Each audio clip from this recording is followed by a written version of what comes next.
We're now going to look at something pretty cool about binomial and normal distributions. All right, we can approximate a binomial distribution with a normal distribution.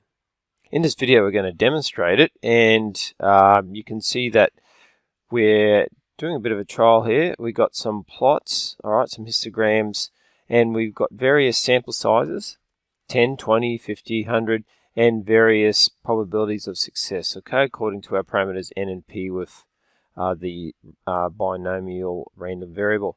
And if we have a look, let's have a look across here and down. And if we look through all this, across the top row, we've kept the sample size small at 10, and we've looked at the change in probability. You can see that it's a bit more symmetrical there, a bit skewed to the right there, a bit skewed to the left there. Okay, now if we go down, we've got the same thing happening with the values for p parameter, but as we go across here, we're dealing with a bigger sample size of 20. Okay, same sort of concept. And then as we go down further and further, we see as we get to 50 and then 100, the middle is full steam ahead. It stays symmetrical and just gets smoother as you would expect with larger ends. On the extremes with the p's, well, more extreme anyway, with the higher and lower values of p, they become more symmetrical. So by the time we get down here to a 50 or 100, we've got remarkably close to a normal shape. So it looks like a normal distribution, doesn't it? It's got that bell-shaped curve. Yet these are all binomial random variables being plotted. So they're binomial distributions, but look at the shape of them.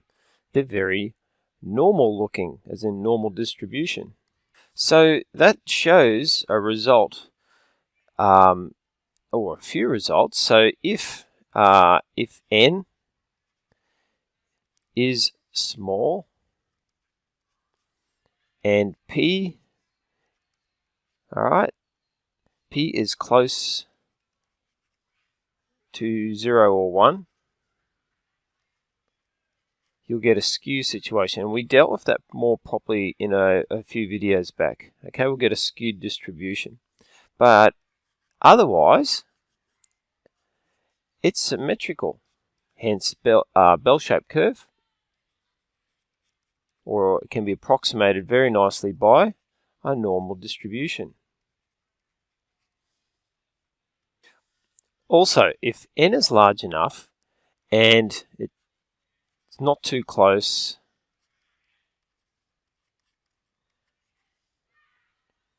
to 0 or 1, or p is not too close, sorry, and p is not too close, the probability is not too close to 0 or 1, the binomial distribution can be approximated by, well, what is it? That's right, the normal distribution. It can be approximated quite soundly by that. That's pretty cool. And also, the mean and the standard deviation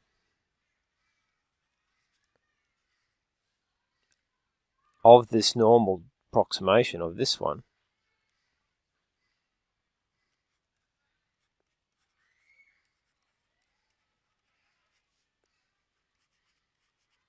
of the normal approximation, the mu and the sigma, the mean and the standard deviation, are consistent.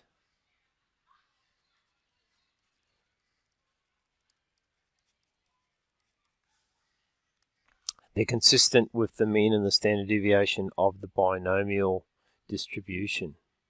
All right, so the means of the two distributions and the standard deviations of the two distributions are in agreement with each other. They're very close, in other words, so consistency matches. There is an important rule of thumb. It's appropriate to use the normal distribution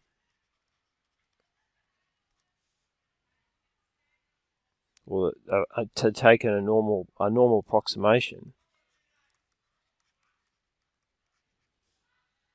So to use the normal distribution to approximate a binomial distribution, if both of these conditions are met, n times p is greater than 5, and n times 1 minus p is greater than 5.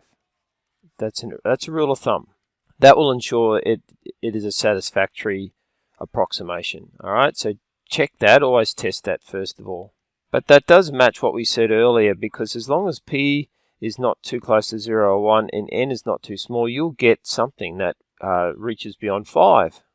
So it'll be random variable x for a bino will be normally approximated quite satisfactorily, and therefore for the bino you can use the formulas for the normal distribution, which was mean equals n times p, and the standard deviation sigma we've seen in the past is n times p times 1 minus p. That will work. So you can use all those metrics from your normal distributions for a bino random variable x distribution. They can be used provided np and n times 1 minus p are greater than 5.